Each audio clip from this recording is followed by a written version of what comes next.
who's represented here.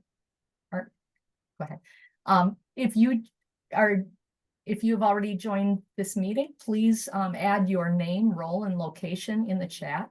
We would love to know where you're joining us from and find opportunities for connections to support all the work that we do. So welcome.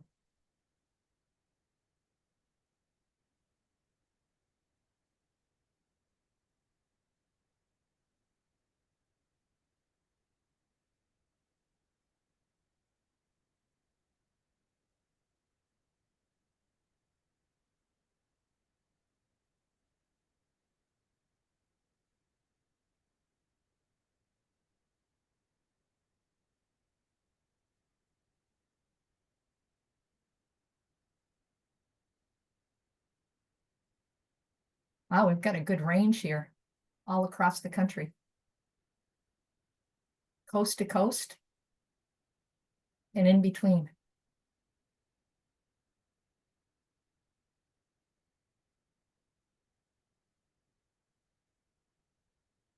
So Caitlin, I didn't realize you were in South Dakota. I probably should have known that.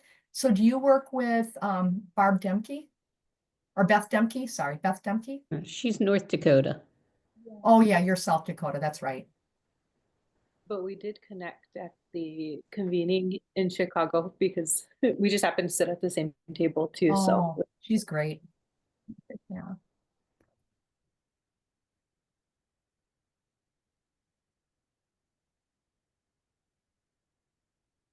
San Antonio, California. Wow. It's great.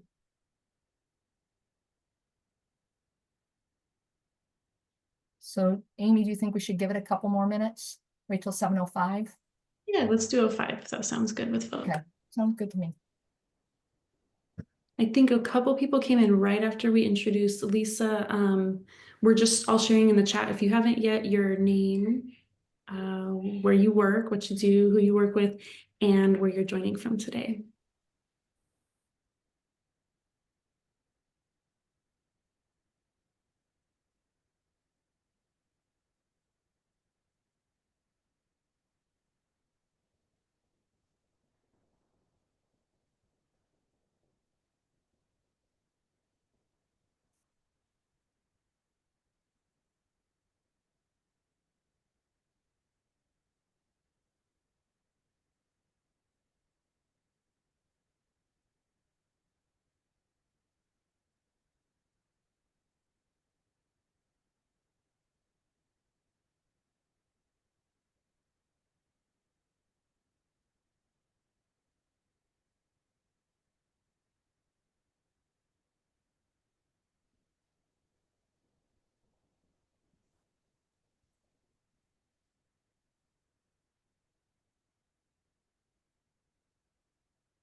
Valerie, Wisconsin's my home state.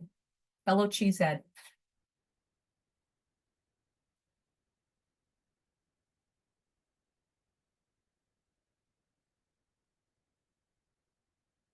Just looking through the chat. Awesome. All right. So Amy and Caitlin, do you think we're ready to go ahead and get started? Yeah, I think that sounds great. Okay. Additional people may trickle in as we go, but I'd like to go ahead and start us off here. So I'll change. We'll be quick, Lisa, so you can get to it. Hold on, let me back up a minute. That jumped ahead. There we go. So everybody is here. Thank you for joining us. It's cool to see some familiar faces and some new ones. I see a skill code member here. We're excited to dig into this. This is our first event kind of this type, and so we're really glad Lisa's here to share and create some space for you all to share all your knowledge as well. My name is Amy Holt. I am the Senior Director of Strategy and Operations for Indigitize, and so I work full-time with Indigitize, kind of just keeping things moving along, and I get to work with Caitlin, who I'll pass it over to. Yeah, hello, everybody. I'm Caitlin Bordeaux. I'm Lakota. I'm from South Dakota, and I work with the Indigitized team, supporting educators, empowering them in their work. So I work with our communities of practice. So see a couple of familiar names from those opportunities that we had to connect with us as well. But yeah, really happy to introduce our speaker tonight and our guest in this session, and happy to have everyone join in. But wanted to share a little bit just about Indigitize if this is the first time you're joining one of our sessions.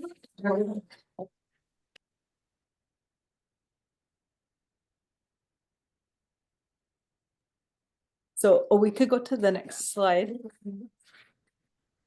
So just wanted to share a little bit about Indigitize. So we're a part of the One Generation Family, which is a project of the Tide Center.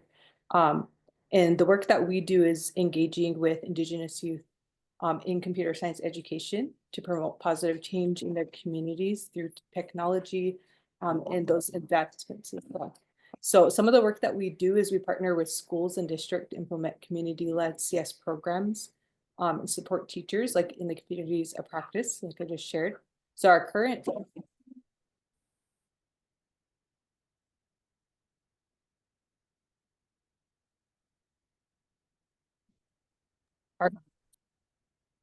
our current community that we have, right? Sorry, my dog is barking. Is the Generation AI cohort, and then we also have our SCOCO program. Amy shouted out one of our SCOCO members that we have currently as well. But I'm gonna pass it to Lisa, who I would have the opportunity to attend one of her convenings back in Chicago, and was really inspired by her work in AI. So I'm gonna pass it over to Lisa Blank from the state of New York to introduce herself. Thank you, Caitlin. Really glad I had the opportunity to meet you and to be here with this group. This is such important work that we're doing, helping to create awareness about AI, its usefulness and its challenges, and move forward with strategies for implementing it in our schools and communities. I play a lot of different roles. I think a lot of it comes from advocacy for equity and access to STEM learning, computer science, and just great learning opportunities for our students. So I've connected with a lot of organizations, and I list some of those at the bottom here. I would recommend that anybody on this group really connect with groups that help you to forward messages that matter to you. Especially in terms of education, because I can tell you that I would not be doing what I do now were it not for partnerships with so many different organizations that make it possible to do great things. Working alone, we can feel like, I don't know, we're spinning our wheels, not making progress. Sometimes people in our own communities don't really understand the value and importance of the work we do. So we really get bolstered by connecting with people who are engaged in similar work. So I serve the STEM ecosystems as a leadership coordinating council member. I work with the DODEA, or Department of Defense Educational Activity Grants Program, as the Northeast region lead. I support other grantees. My district receives Department of Defense grants, as do several others to our region, and I help to support them in their needs and in implementing their grants. I'm a DoD STEM ambassador.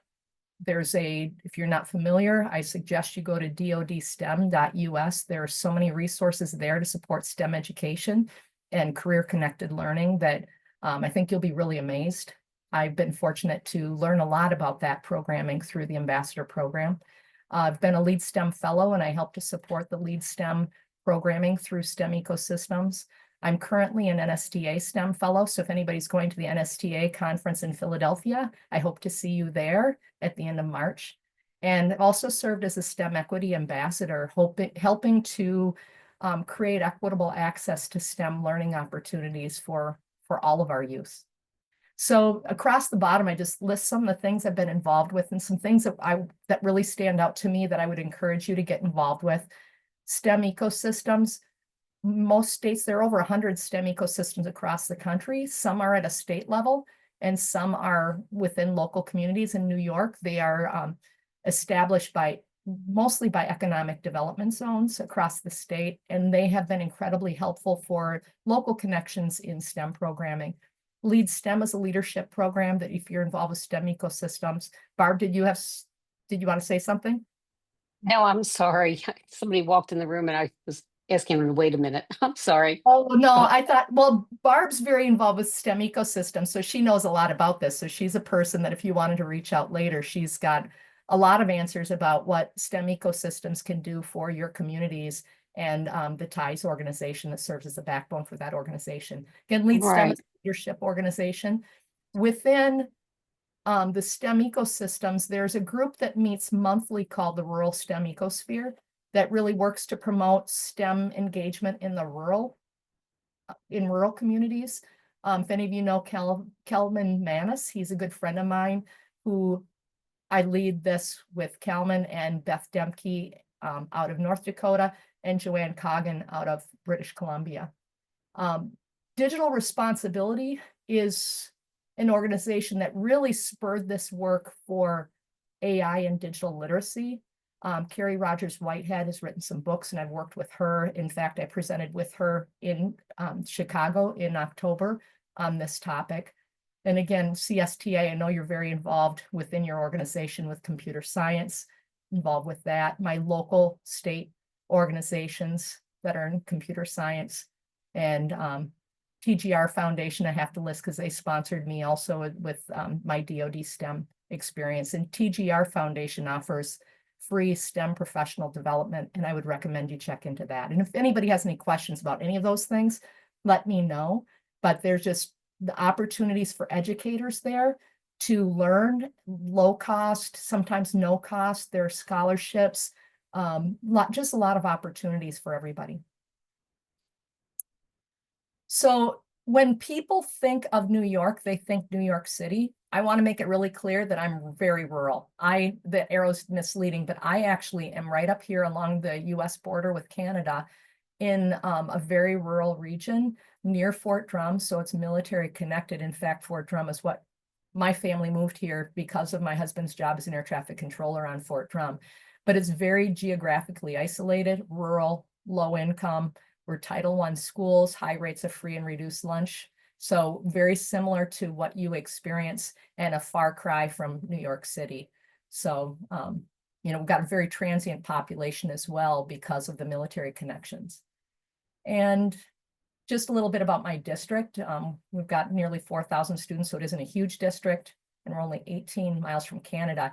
And just kind of interesting, in 2023, we were second from the bottom in per pupil funding in the state of New York. So definitely experienced funding challenges and the need to really advocate for opportunities and resources for our youth.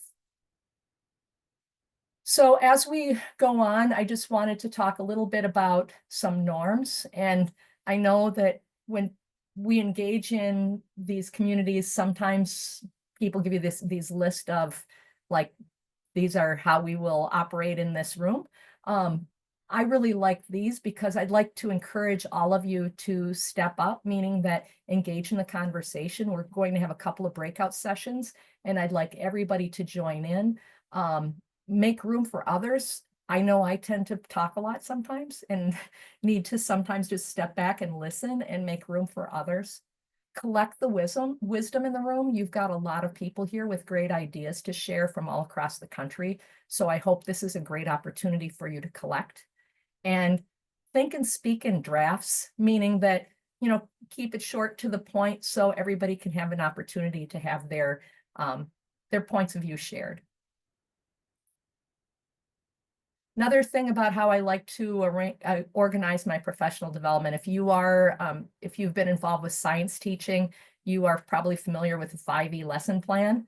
And so I like to organize my professional learning around the engage, explore, explain, elaborate, and evaluate. So we will be applying that today. So first off is the engage activity.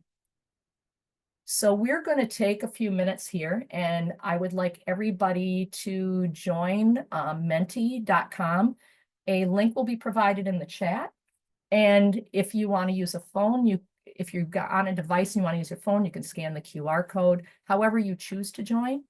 But we're going to take, let's see, let's take about 5 minutes and check in and see how this goes. I want you to share whatever words come to mind for you when you think of AI. And we're going to take a look at what results.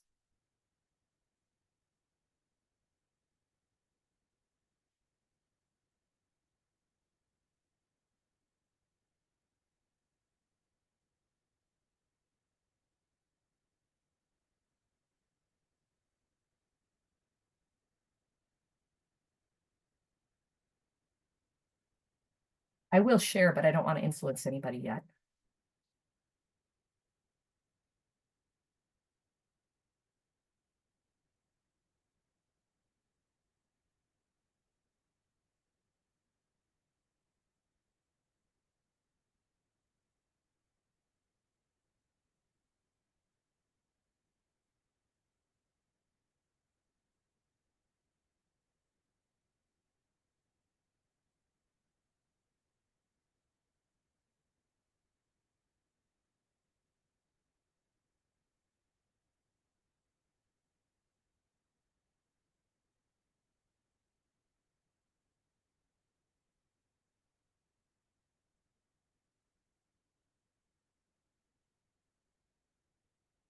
Okay, can everybody see?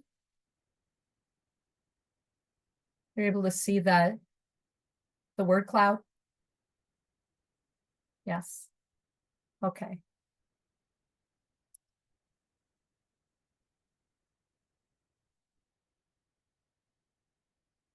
Okay, there we go.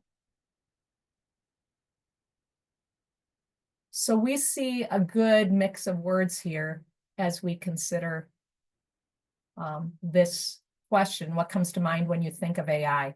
Take a minute, look at the screen, and I'm going to ask for a few people to come off mute and share.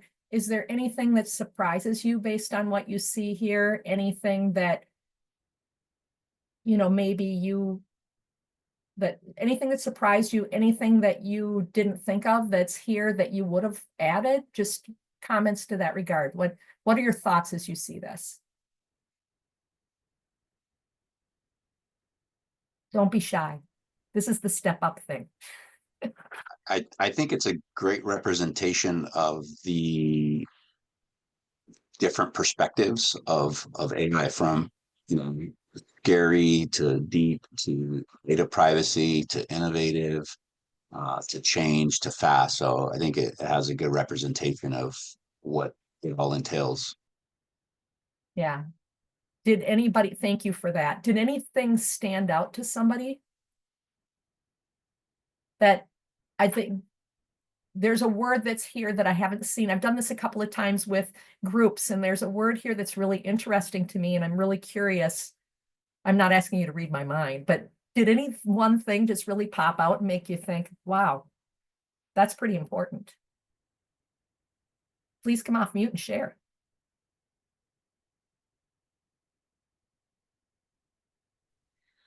For me, the word caution kind of stuck out because it's one I hadn't thought of.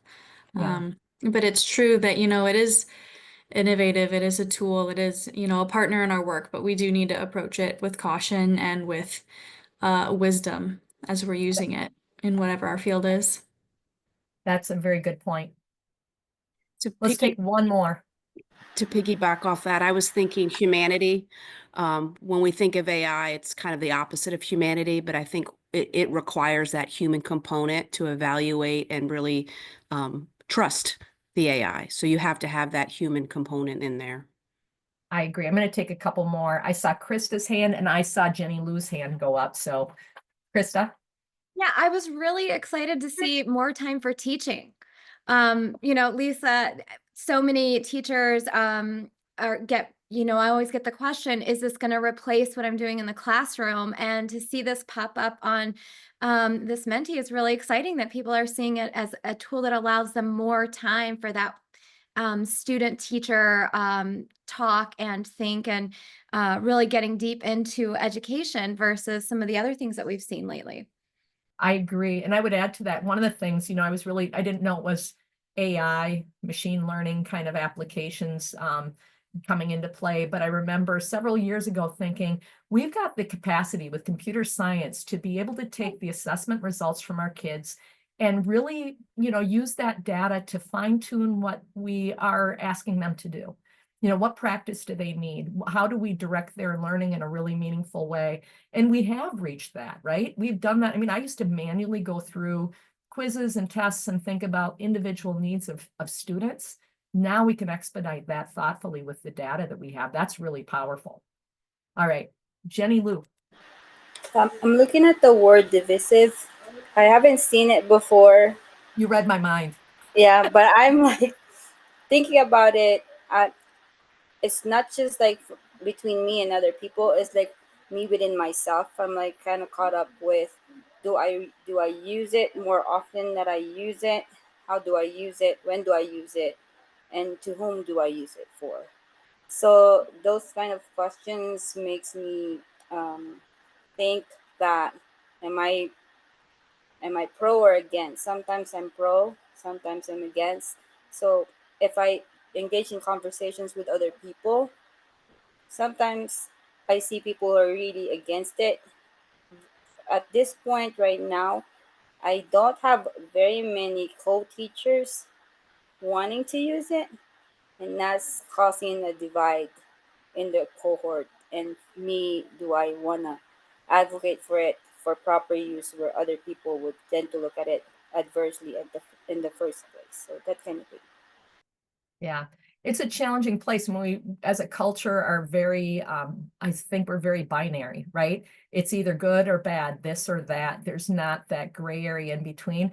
For me, this fits squarely in a gray zone in the middle where there are really phenomenal aspects of it. And there are things that we have to be careful of. We certainly need to make sure that we are mindful of the applications, how they're being used, what data is being gathered, how it's being gathered. There's so many questions, but definitely requires very thoughtful consideration. So that word I had not seen before in a cloud like this, but I thought it was really, really appropriate as we think about where we're headed in our schools with this information. So anyway, Lisa, yeah, go ahead. it's interesting that word divisive. I'm in a school district. We have about just about 10,000 instructional staff, and this is the first tool at a division level where we have conscientious objectors, as we like to say. We have people that are like, I mean, it's not a required tool in our division to use, but we have people that are like, hey, I don't agree with this from an ethical, from an ecological, from a waste standpoint, from a humanity standpoint. And so we've never seen something like that before when we adopt a new learning management system or an assessment tool or something. People say, yeah, I just don't like it or I don't agree with it, right? Like, and how it operates. But there's a fundamental, for some, a fundamental ethical off put to it, which is fascinating. So it's a neat word. No, that is really fascinating. And I guess that's where I think we all, again, getting at that step up idea, it's really important as a society that we step up and we're involved in what this tool becomes. We can use it for incredible good, but it could also be used, in an incredibly bad way if in the wrong hands. So, I get the concerns, absolutely get the concerns. But regardless, it's here. It's been thrust upon us. We have it in our world. It's making some tasks very easy. It's making some people anxious. But it's a world that our kids need to navigate. So think, thoughtful consideration of where do we go from here is really important. So I'm going to change my screen back here. Whoops, that's the wrong one. Hold on a second.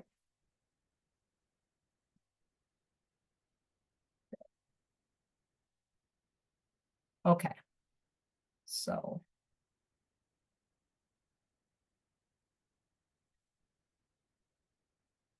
So we've kind of gotten at some of this, how the word cloud impacts us and how it makes us feel. Do you have any other strong thoughts that come to mind before I pass on to the next slide? Take another comment or two if you have any comments to share.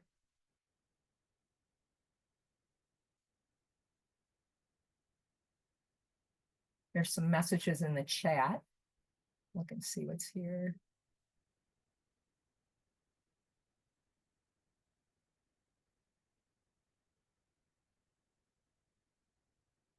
Huh.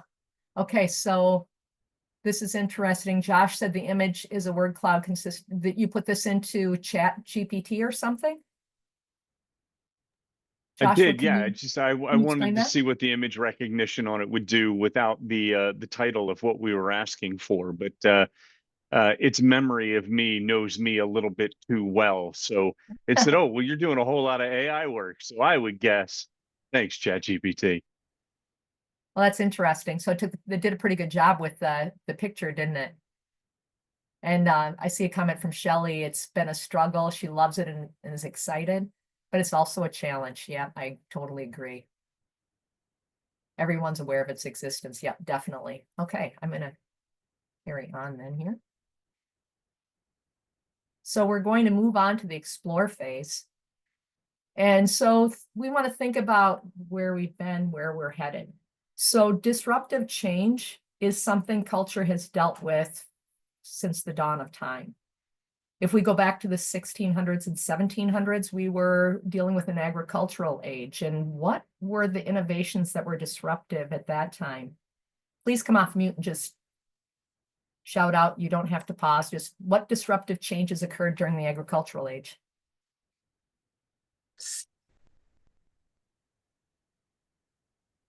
When did the steam engine come into being? Well, that's, You know, I think that's more mechanical. That's the industrial age, but industrial. is that Yep. what disrupted the agricultural age was, you know, Farming mechanizing right? things. Yeah. So what about the agricultural age, though? Or the farming techniques? Farming techniques, the Mhm. cultivation, yeah. The rises of cities, taxes, Mhm. monarchies. How about the information age then? Cubicles. Cubicles. I don't want to talk Newspaper. about cubicles. They're not much fun. Well, they're kind of funny if you think about some of the office space like comedies and things. I guess it can be kind of funny. But let's back up just one Internet. minute. We kind of jump past this one. The industrial age, we talked about the steam engine. What else happened there? And it's really impacted our schools. Assembly line. Assembly line, right? We like to have everything orderly and structured and moving on through. So that definitely is still impacting us all the way from back then. Okay, information age. Now we're ready. Internet. Absolutely. Internet and Computer. computers, personal computers, absolutely. And so now we're at this disruptive change of the intelligence and conceptual age with artificial intelligence and quantum computing, and who knows what else is coming our way. But definitely we're dealing with disruptive times. At every one of these times, we had dramatic changes in society and the way we worked, the way we operated, except that hanging on to the industrial age kind of process in schools. That needs to, we need to do better with dropping that one. But anyway, we've been trying for a long time. Also want to stress that there are many connections between artificial intelligence and digital citizenship. Policies and cultural change really should include both elements. So we need to think about policy and culture as we move forward. Sorry about my dog. I had the door closed, Minnie is pawing at the door. So AI and digital citizenship connections. So as we think about artificial intelligence, we talk about digital ethics. We've got concerns about usage, bias, tech companies, grabbing our information, who owns it? When we go on to a website and cookies are gathering information from us, or we enter information on a form so that we can get, I did one just today. I wanted to have a research tool it was a university website. I put in my contact information. Now they've got me, and one of my friends was sitting next to me. She's like, "Ha, you're gonna get lots of email now." And yeah, so we have issues with sharing information, and it's not always to our benefit. So who's benefiting from all of this and who's suffering? We need to really think about that. Digital safety, there are a lot of privacy scams, e-commerce, etc., that are really like taking advantage of us using artificial intelligence. You know, some of the voice generation being used to mimic people, and videos being created of individuals using artificial intelligence. You know, we've got some really great concerns there with safety.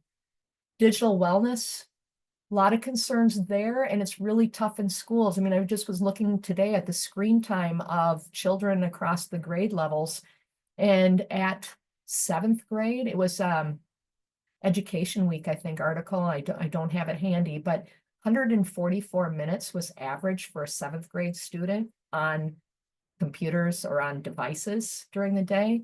You know, we're connected with these devices. We're often not connecting with others. Maybe it's playing a game, reading something, listening to music, but it ends up leaving a lot of people feeling lonely and isolated. And there are other concerns as well that people might have. You know, if people get into AI relationships and you're conversing back and forth with a chatbot, well, how might that chatbot be influencing you in the decisions that you're making? Definitely, you know, a concern about what has been fed into that system to be interacting with you. And then as we talk about media literacy and digital communication, I noticed one of the questions when you registered was about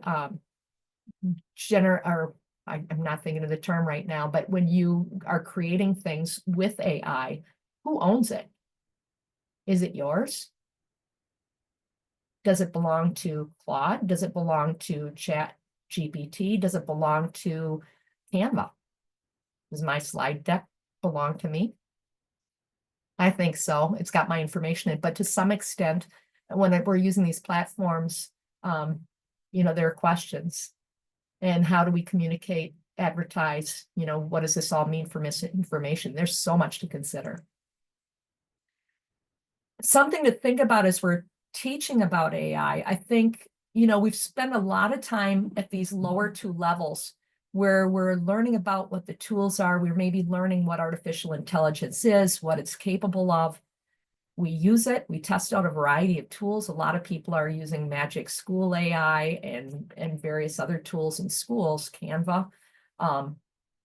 But are we elevating to really ethical practice? Are we teaching students? Are we working with our peers as educators in ensuring that all of our students know of the ethics of data privacy, of content creation, and as we create and share, are we teaching everyone, or are people practicing that sharing in a way that's inclusive and positive? Because sometimes sharing isn't always all of that. So as we look to evaluating change, it's really helpful to look at change through different frames. And this comes from Bowman and Deal in 2013. This is called the 4 frames model. We can look at change through political, structural, human resource, and symbolic frames. The political frame focuses on mobilizing resources and building coalitions. So when I think about STEM ecosystems, we really focus on getting people together, building coalitions. We do influence policy, and we, you know, I don't know that we assert that conflict is ever present, but there's certainly differences in opinion sometimes as to how to proceed and what priorities might be. The symbolic frame centers on vision, traditions, symbols, and interpretations. It focuses on elements that comprise culture.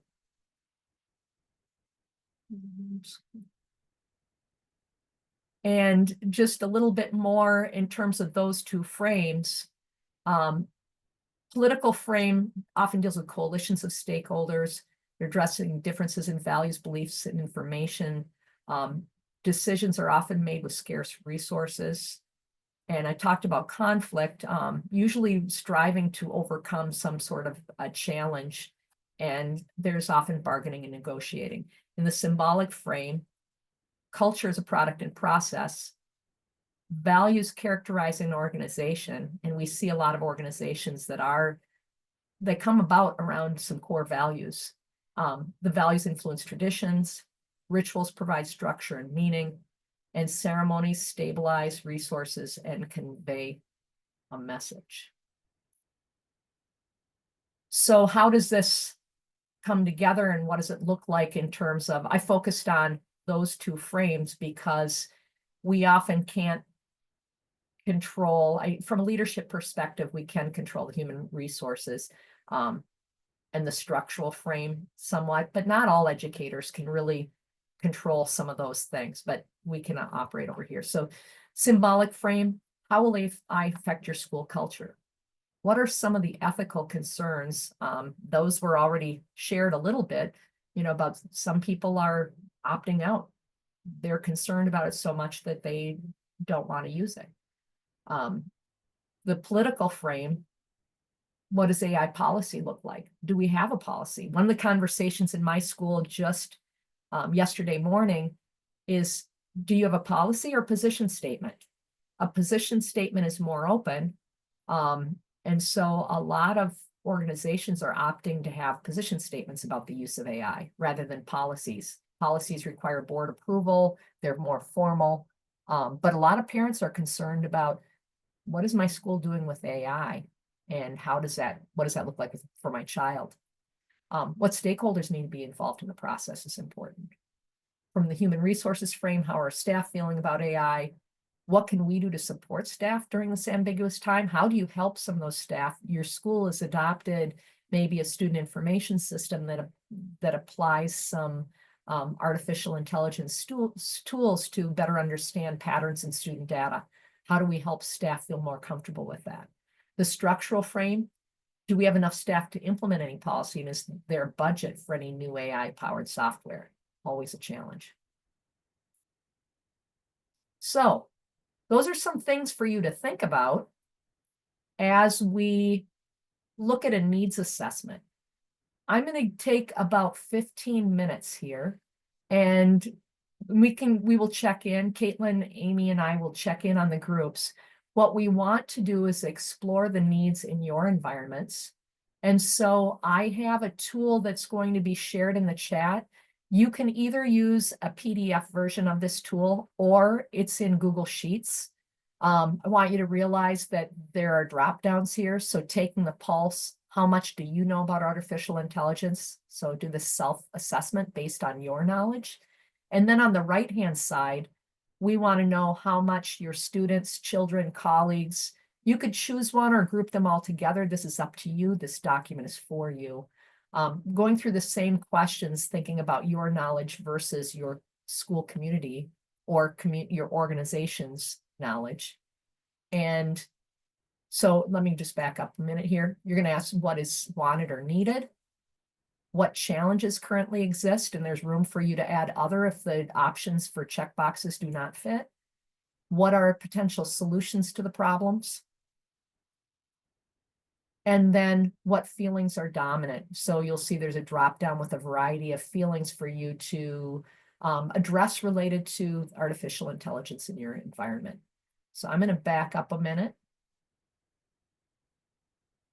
You can, if you want, you can scan the QR code, or I believe the link is in the chat. Yeah, thank you for that. Google Slides users will need to make a copy to edit the document.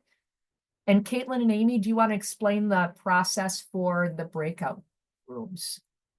Yes. So based on who's here, Caitlin and I decided we actually created random groups, and they worked out pretty nicely. We have a mix of like folks and what they do. I think every group has a teacher, some sort of like school level leader, and some sort of person who's working outside of schools. So your group should be kind of mixed. Yeah. Okay. So if we want to do, let's see, how are we doing time-wise right now? I'm just checking our time. We're not too bad, a little bit off. So why don't we should we take 10 minutes and check in? Of We'll cool. take 10 minutes, we'll check in and we'll extend it by 5 if that seems needed. If 10 minutes is sufficient, then we'll just keep going. Are you gonna That's want on this the- needs assessments back? Do we want them back? We're going to discuss them. This is for you. Sure. Thank Yeah. you. And I All think, right, you I know, as you will. get into your groups, you can discuss, you know, once you work through some of these things for yourself, discuss them with your team. If you've got other people from your organization, I think it will lead to some really good conversation about where you are and where you might need to be or where you would like to be. Okay? All right, I'm opening them up now. All right. Thank If you. you have any issues or get stuck, just yell at us. Looks like we have some people joining. Some people are not assigned, so I'll work on getting you assigned. I will let everybody get started and then kind of check in. Um, And I think I should be able to just hit join and leave and bounce in and out and around, right? I believe so, yes, since you're a co-host. Okay, I'm gonna sync you out, everyone. Is anybody else stuck or need me to send you off?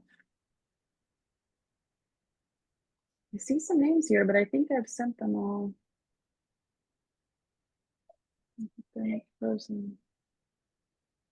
There's 4 people in there that are not in, they're not in rooms, but it doesn't look like. So Jenny Lou, I think Jenny was in limbo right now. Oh, no. nope, she's gone now. Oh, okay. Is it just the 3 of us here? No, we also have Elizabeth, Carol, and Shimmer.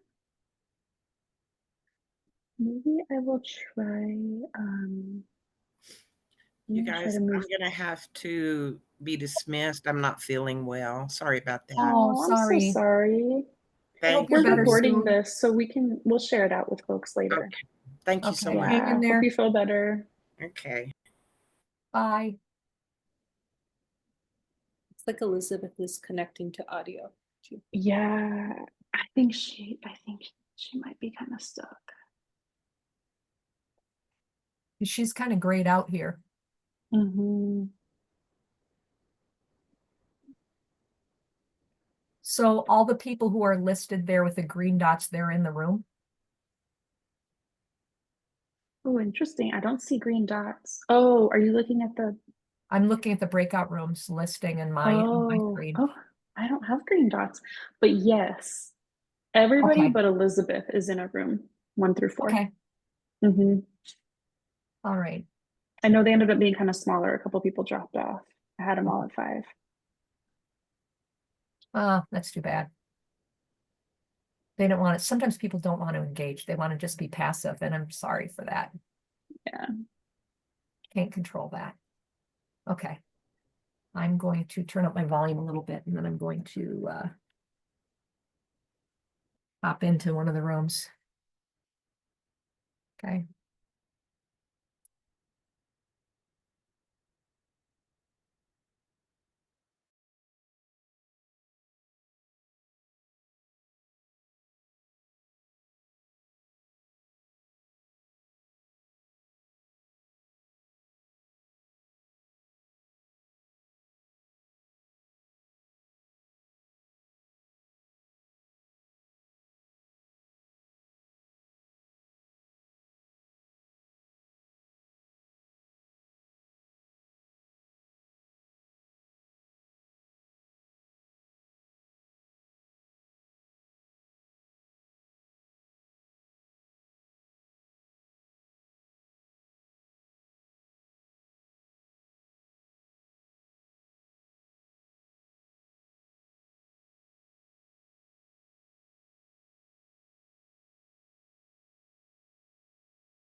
Okay, so we are all back. That's good. Sorry to have cut your conversations maybe a little bit short, but I know there were some good things being shared there. So I would like to, Elizabeth is still trying to connect to audio. I hope everything goes okay there.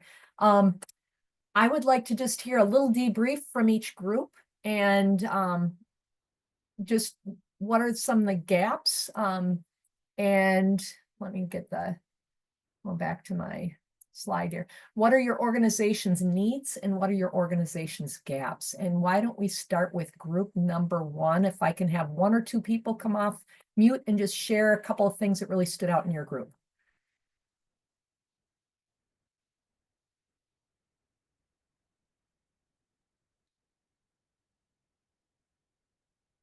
At least Don't I'm be not shy. sure we know which group we're in. Yeah, I was like, I don't know who's number 1, 2, 3, or 4. I'm I don't about know to what say room I the went to. same. I just went. Group 1 was the first group I popped into. Joshua was in that group.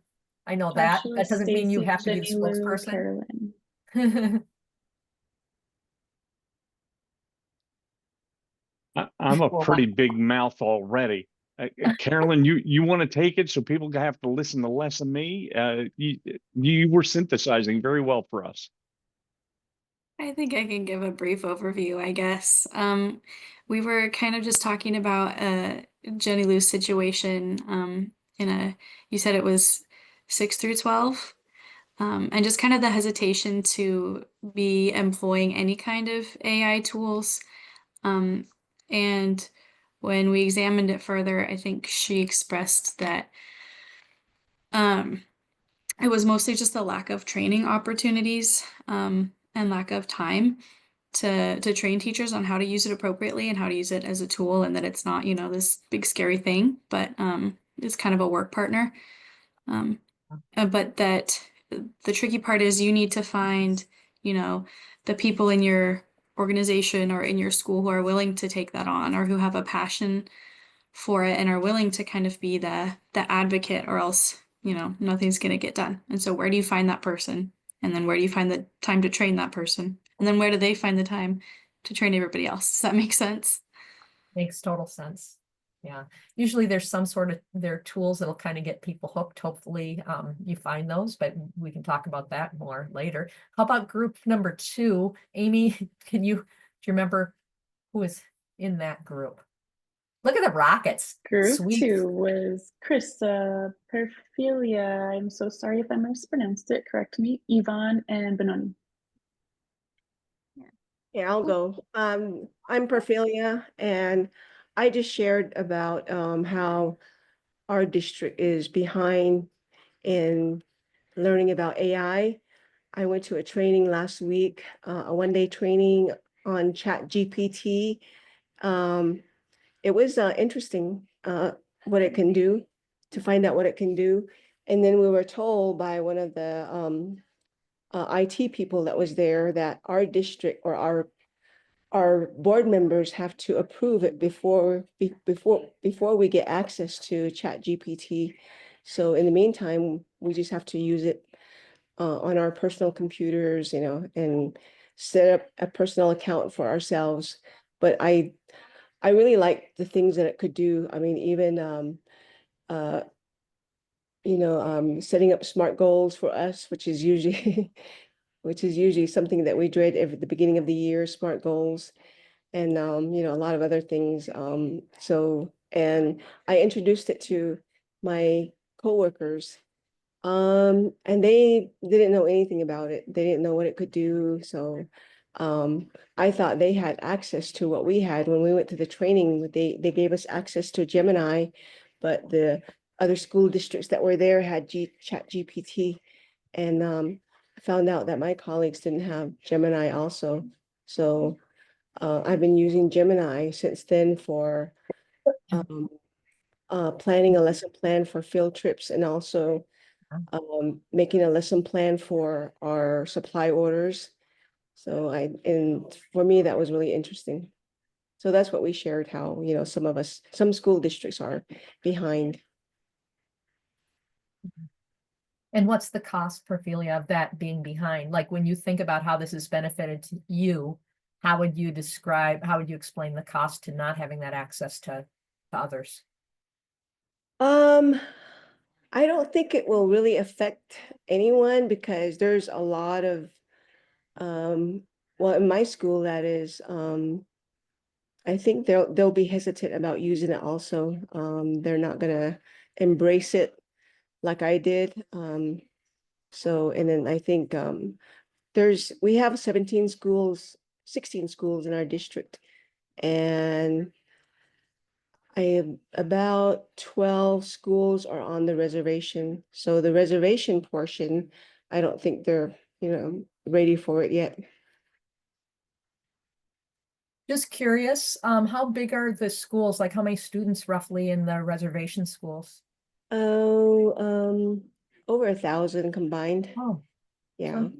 And it's pretty spread out. The schools are pretty spread out. Interesting. Porfilia, Okay. where did you say you were located? I'm located in Shiprock on the Navajo Reservation, What state is that? Mexico, Show my New Mexico. Mexico. Beautiful. And then Thank you. about 4 schools are off the reservation in Kirtland, New Mexico. And we're all within the same district. Interesting. Thank you. Yeah, you have your own challenges that might Yeah, be a lot of- different. A lot of distance between those schools, I bet too, right? Yeah. All right, so how about group number 3?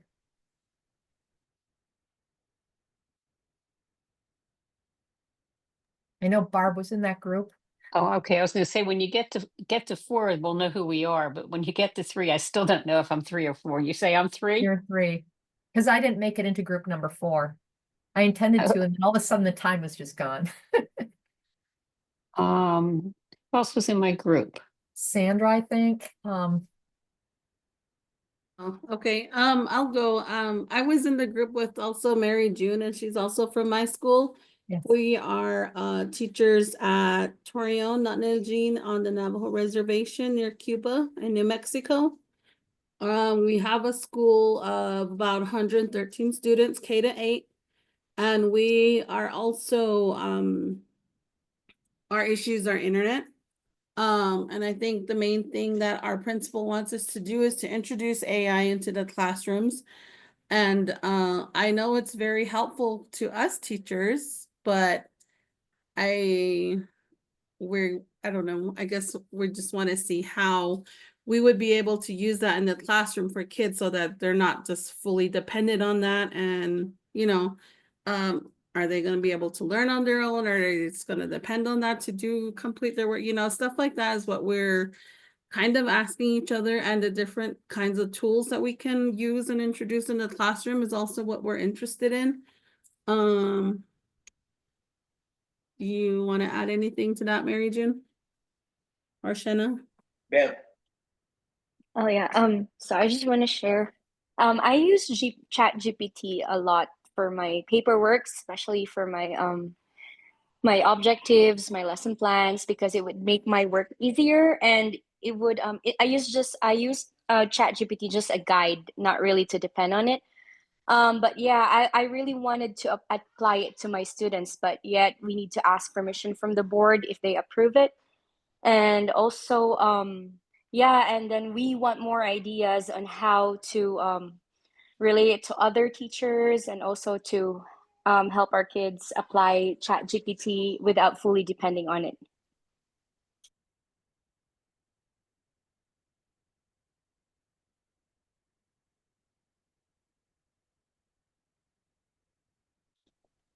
Uh-oh, you're muted, Lisa.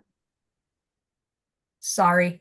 Thank No. you to Carolyn for the resources, the resource shared from Gorge STEM.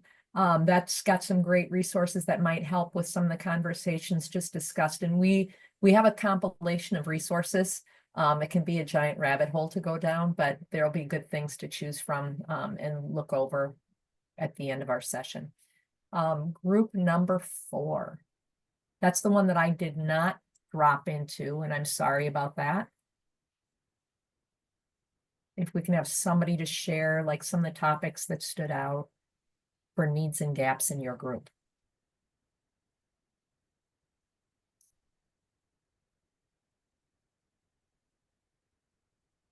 Don't be shy.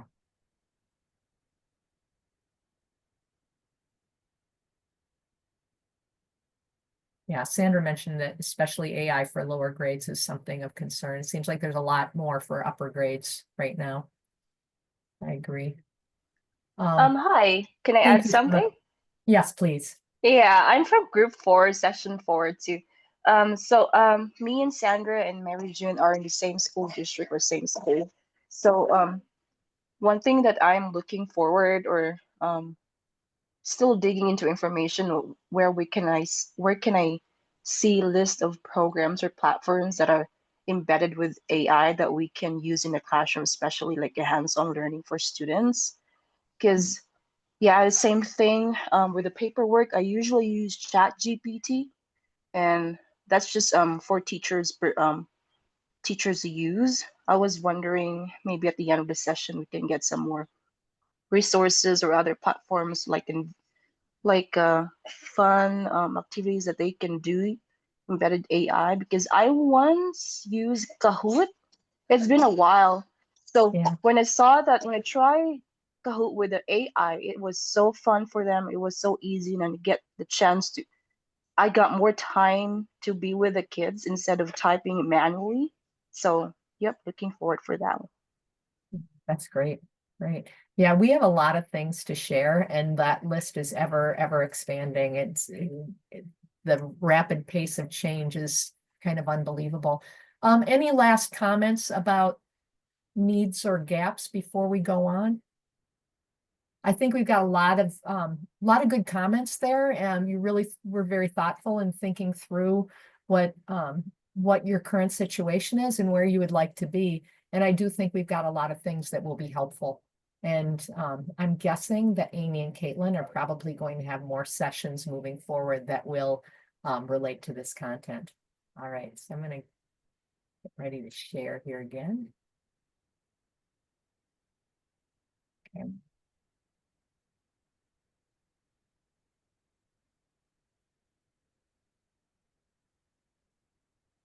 When I go full screen, my share window disappears, or my share button disappears. I don't know why. Okay, can everybody see the presentation again? Yeah, we're good. Okay. We're good. Okay, excellent. Thank you. So now we're on to the next E, elaborate. And so we're going to do a little bit of visioning next. So we've talked about our current status and what some of those needs are. So this vision document is, the intent of it is to help us manage complex change in our organizations. This is something that you may want to share if you're a teacher, share with your building leaders. You know, maybe you want to compile some of the things from this session that may be helpful for your organization. But this is to move you from your current to a desired status. It's going to look at broad areas of focus relating to policy, staff training, and implementation. The idea here is to take prioritization and ownership and move it to action. So we're going to take about 15 minutes in another breakout. But first, just a little background. As we look at modeling, or as we look at a model for managing complex change, it's really helpful to think about change in general. And this is actually a fairly old representation of a model for managing complex change from Dr. Mary Lippitt. It's from 1987. So this is nothing new, but it's still a great idea because it really gets at how it's important to have vision, skills, incentive, resources, and an action plan in order to get to success. If an action plan is missing, we get false starts.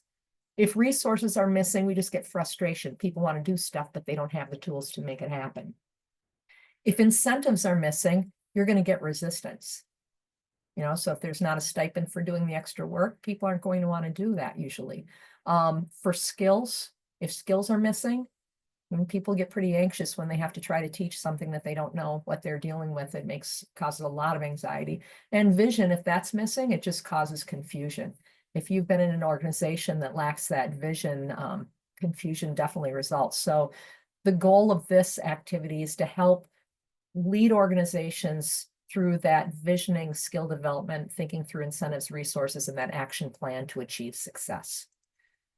So you have another document, and this, you don't need this side right now. It's the back side where we're going to focus. And I have a link that's going to be shared in the chat shortly that has editable boxes here. So the first thing that we want to do is think through policy, infrastructure, guidelines, and resource allocation, and what your current status is at your local, could be the school, district, organization, state or national level. What do you desire? Where are you trying to go? How high is this in prioritization? What is most important right now? What's your highest priority? Who would take ownership for that in your organization? And what action steps can be taken to move that vision forward? Then we're going to repeat that process with staff training, thinking of capacity building, staff collaboration, and content creation. Again, looking at the status now, what the vision is for where you want to be, thinking through priority, ownership, and action. And then implementation, what's the current status with curriculum alignment, ongoing support, personalized learning and feedback. What's the status? What's your vision? And then thinking about the priorities, ownership, and action. And our goal with this is we're going to actually post on a whiteboard some sticky notes, and I will guide you through this. But in Canva, whoops, back up a minute. In Canva, when you get to this board, I've got the instructions there as well. You will find that when you land on the page, on the upper left corner, you're going to see elements. When you click there, if a sticky note doesn't automatically pop up, you can type note or sticky note, and it will give you this option that you can then type in and add to the board. So what we're looking for is just ideas for your implementation. What are things that stand out in your work regarding policy, staff training, and implementation? What actions do you want to take? What's your vision for getting there? So those sorts of comments. And again, the link will be in the chat. There's a QR code here that you can scan, and we're going to go on a 15-minute timer back into breakout rooms. Anybody have questions before we go?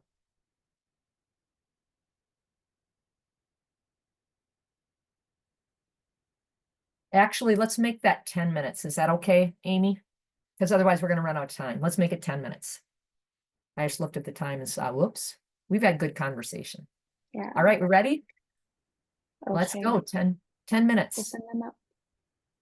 And you know what? If we end up running out of time in the, with the Canva board, it's small enough group, we can do a chat. Okay. Amy, what do you think? That sounds great. Just do a chat? Sorry. I'm sorry now, are people going to do the Canva after they fill out this template? I Some want them people are already to do the putting template and look Canvas. through and talk through the template. And I'm thinking with the Okay. size of our group, maybe we just do a discussion, or what do you Okay. prefer? Yeah, that would work out. Time has gone a little fast, And and I tried to time. yeah, I know. And we can pop into rooms. If you want to take a couple of rooms, I will take a couple of rooms. Yeah. And why I don't can I do one and what? I can do 1 and 2, I was gonna say. Yeah, and I'll do 3 and 4. Okay. Okay, and I'll just say for Cool. the sake of time. Awesome. Thank you. Okay. Yeah, thank you.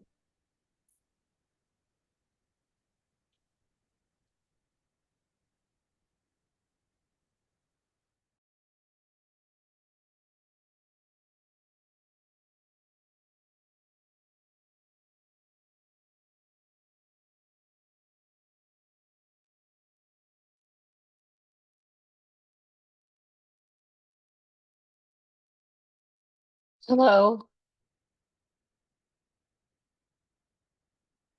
This is Barb. Is that, how do you pronounce your name? Don't want to mess it up. Is it Benoni or Benani?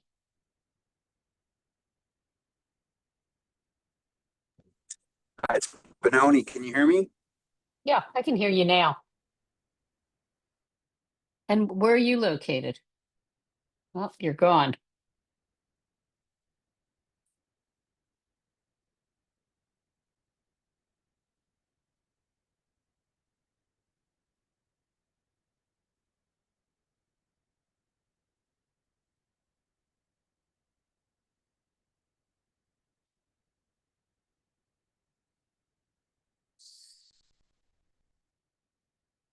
Lisa, I don't know what's Um, I don't know what's going on, but it looks like everybody left. So we're not going to do the Canva board because of time. We'll just do it in the size of the group. We were expecting to have about 70 people, so we'll just do a chat. So if you want to just look it over, we'll just do a chat, but they left. Yeah, hopefully Elizabeth is here. Do you want to join a different room then, Barb? And I'm just looking down this whole list. Maybe they just left the main room and Elizabeth doesn't answer. She's having Yeah. trouble connecting to the audio. Yeah, so let me check and see. I'm going to go to breakout rooms. I think we should have just done a chat.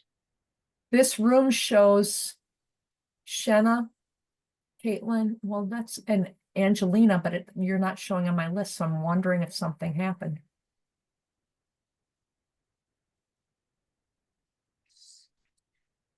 Yeah, if you want to just look over the document, we will follow with a chat.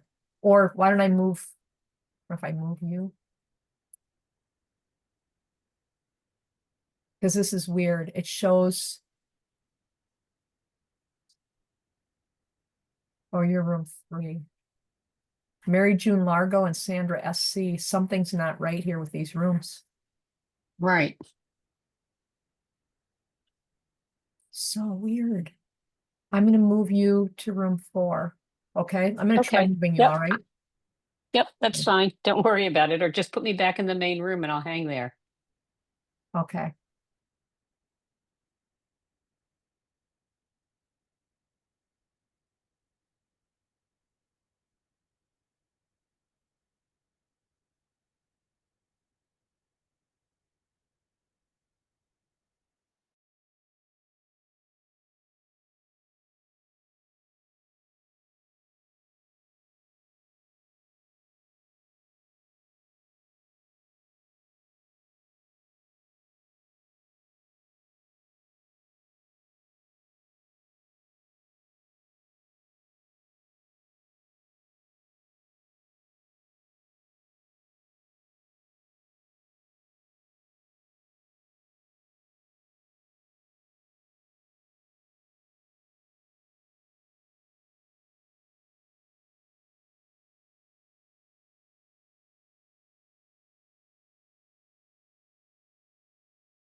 Okay, so as we come back, I would love to hear from some of you. I'm sorry, time is running faster. Everything's going faster than I had planned, but would love to hear from you in terms of your thoughts on, what some of the ideas you had regarding status and vision, the prioritization and actions. What stood out? Please come off mute and share a few things from your conversations. Open anyone, dive in.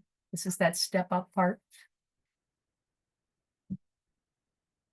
Well, we were talking about that form and we were saying, is this something that we need to create for our school in order to use AI at our school? Like what kind of plans we want and what kind of, and I'm guessing the incentives mean good stuff that comes out of it.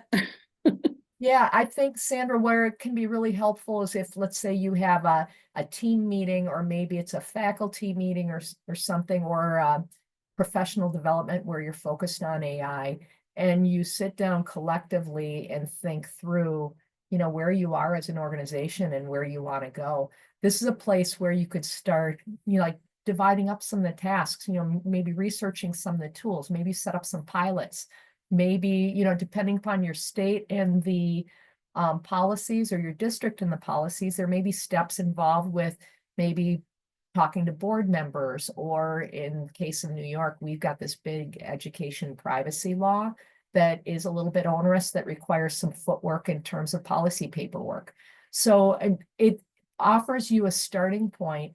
And that starting point, depending upon your organization, can vary greatly state to state, region to region, depending upon the policies and practices of your organization. So I hope that it's helpful, and it can be a point of conversation to get you started.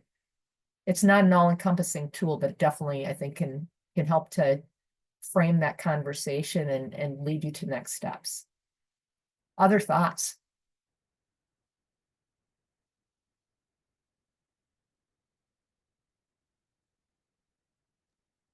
Lisa, I was sharing a little bit of our journey, and we're so huge that we have the resources to really dive into a lot of this, and our our cabinet level leadership asked us to starting almost 2 years ago.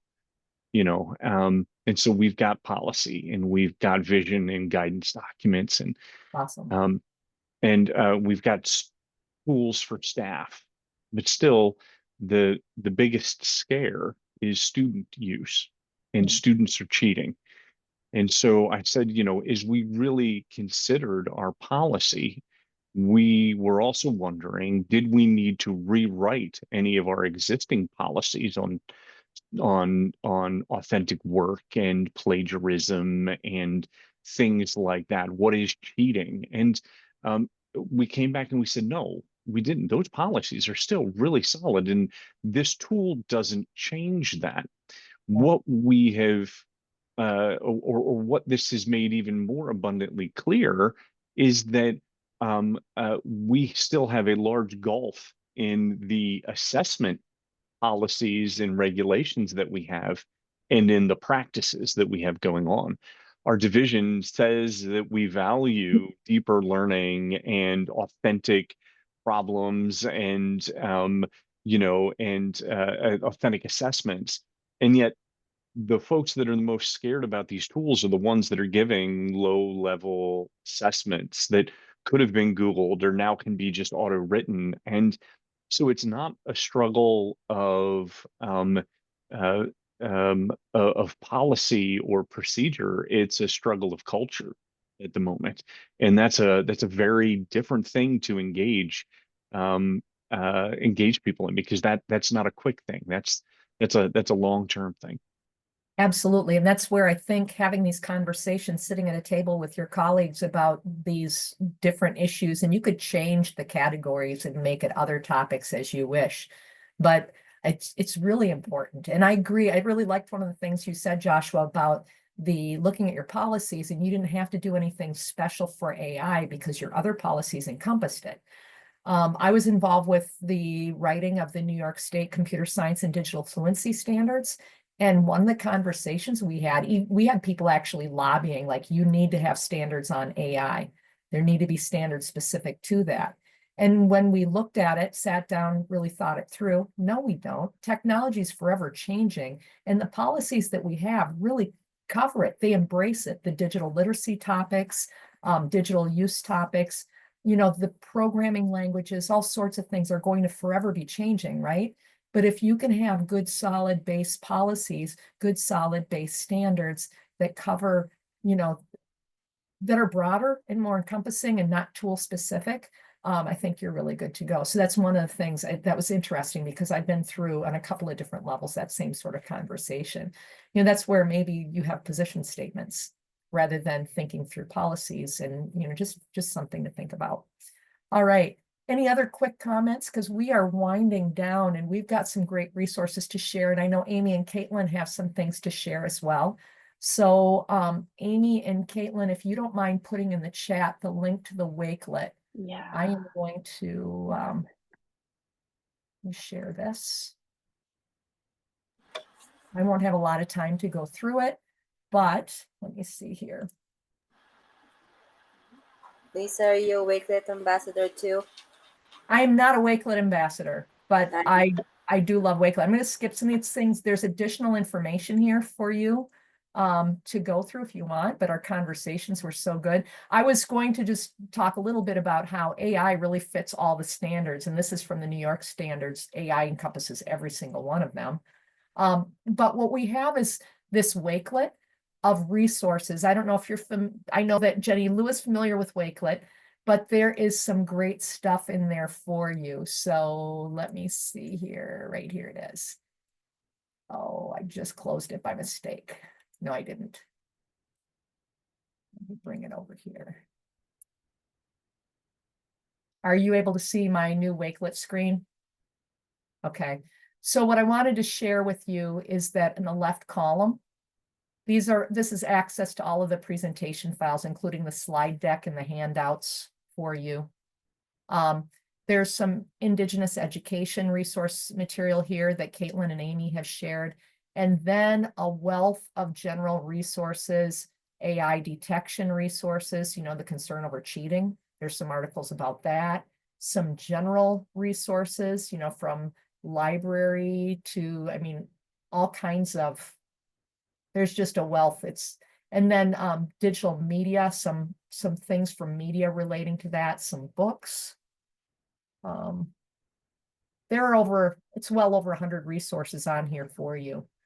And then over to the far right, some of you are wondering about tools for the classroom. There's a whole section on tools for teachers to explore, things you can look at. If you're interested in policies and state frameworks, I've got a lot here on guidance from various organizations and states in our federal government about AI in schools and AI in the future of learning.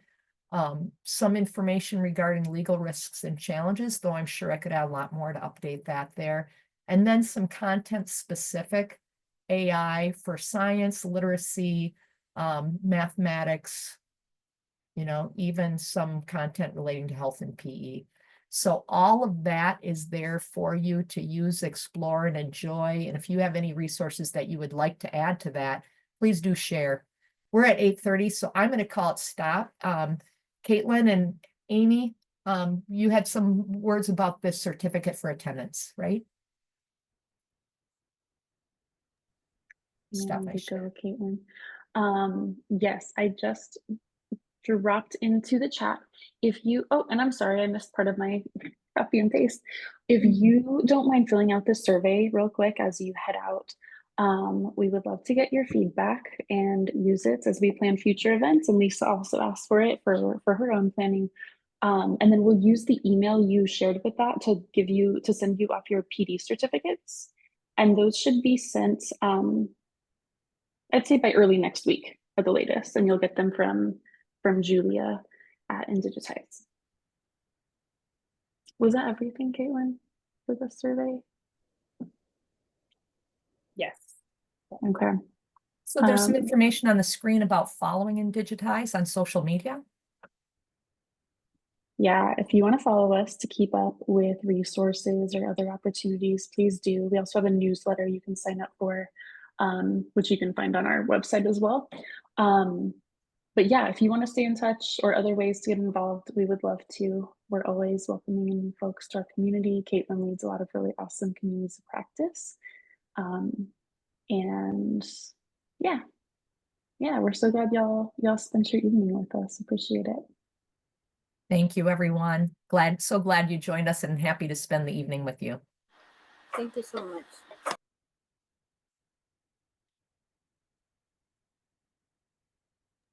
Sandra, yes, we do. You do have access to the slides. It's in the Wakelet, which we could reshare that link just so it's easy for you to find in the chat. Thank you, Joshua. Did he leave already? Yeah. Oh, he left. shared generative AI guide. That is interesting here. You're saving the chat, correct? I am. Yeah, we need to add that to the Wakelet. I made a copy, and Lisa, I copied yours. Awesome. Thank you, Jenny Lou. Thank you. Hey, if you need anything or have any questions, don't hesitate to reach out. My contact information is in that Wakelet and everything. Oh, cool. Yes, I for sure will. I'm looking for something that the kids can do over the summer, because I do have I'm one of the advisors for the a homeroom for advices, so I'm looking for stuff for kids to do as well.